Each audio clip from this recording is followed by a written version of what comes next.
Le posthumanisme.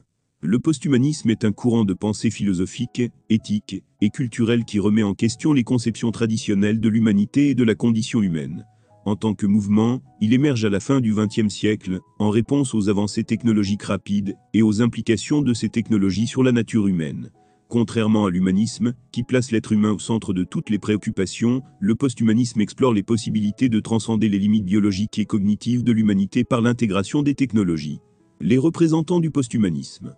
Le posthumanisme a attiré l'attention de nombreux penseurs, philosophes et chercheurs. Parmi les figures les plus influentes, on peut citer 1. Donna Haraway. Sa publication de 1985, A Cyborg Manifesto, est souvent considérée comme un texte fondateur du posthumanisme. Haraway explore les intersections entre le genre, la technologie et la nature, en utilisant la métaphore du cyborg pour remettre en question les dualismes traditionnels. 2. Nick Bostrom, philosophe suédois, Bostrom est connu pour ses travaux sur les risques existentiels et la superintelligence. Il est un fervent défenseur de l'idée que les technologies émergentes pourraient transformer fondamentalement la condition humaine. 3. Catherine L. Dans son livre Au webcam posthumant, 1999, elle examine comment la théorie de l'information et la cybernétique ont redéfini notre compréhension de l'identité humaine. Objectif du posthumanisme.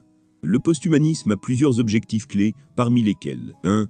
Dépasser les limites humaines. Le posthumanisme cherche à utiliser les technologies pour transcender les limitations biologiques et cognitives de l'humanité, qu'il s'agisse de prolonger la vie, d'améliorer les capacités intellectuelles ou de modifier le corps humain. 2. Réévaluer les frontières. Il remet en question les frontières traditionnelles entre l'humain, l'animal et la machine. Le posthumanisme propose une vision plus fluide de l'identité et de l'existence, où les distinctions claires deviennent floues. 3. Explorer de nouvelles éthiques. Avec l'avènement de nouvelles technologies, le posthumanisme explore de nouvelles dimensions éthiques concernant la biotechnologie, l'intelligence artificielle et les droits des entités posthumaines. Arguments en faveur du posthumanisme. Les défenseurs du posthumanisme avancent plusieurs arguments pour soutenir ce courant de pensée. 1. Évolution inévitable. Ils soutiennent que l'évolution technologique est inévitable et que l'humanité doit s'y adapter. Plutôt que de résister aux changements, il est plus prudent de les embrasser et de les guider de manière éthique. 2.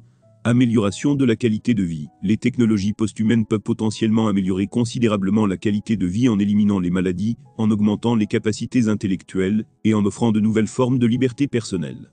3. Égalité et diversité. En transcendantalisant les limitations biologiques, le posthumanisme pourrait aider à surmonter les inégalités basées sur le genre, la race et d'autres caractéristiques physiques. Critiques et controverses. Malgré ses promesses, le posthumanisme est également sujet à des critiques et controverses. 1. Risque de déshumanisation. Certains critiques affirment que le posthumanisme pourrait mener à une perte de ce qui est essentiel à l'humanité, en dévalorisant les aspects traditionnels de l'expérience humaine. 2. Inégalités accrues. Il existe des préoccupations selon lesquelles les technologies posthumaines pourraient accentuer les inégalités sociales, les riches ayant un accès privilégié aux améliorations technologiques. 3. Questions éthiques complexes. Les implications éthiques de la modification génétique, de l'intelligence artificielle et de la cybernétique soulèvent des questions complexes concernant l'identité, la conscience et les droits. En conclusion, le posthumanisme représente un cadre théorique audacieux qui cherche à redéfinir les limites de l'humanité à travers l'intégration des technologies avancées. Bien qu'il offre des perspectives passionnantes pour l'avenir, il nécessite également une réflexion éthique profonde pour s'assurer que ces transformations se déroulent de manière équitable et respectueuse des valeurs humaines fondamentales. En fin de compte, le posthumanisme invite à repenser ce que signifie être humain dans un monde de plus en plus technologique.